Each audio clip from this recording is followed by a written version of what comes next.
Сәлеметсіздер ме? Тасмола мәдениеті туралы не білеміз?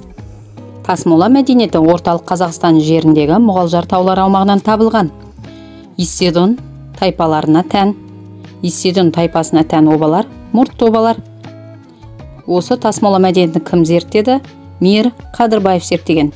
Археолог, ғалым 1932-1982 жылдары өмір сүрген.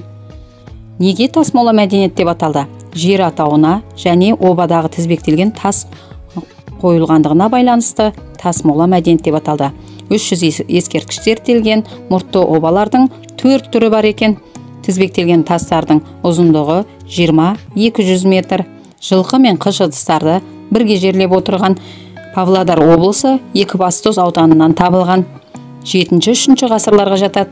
Шығыс Қазақстан жерінен табылған ыдыс аяқтар, қару-жарақтар, еңбек құралдары.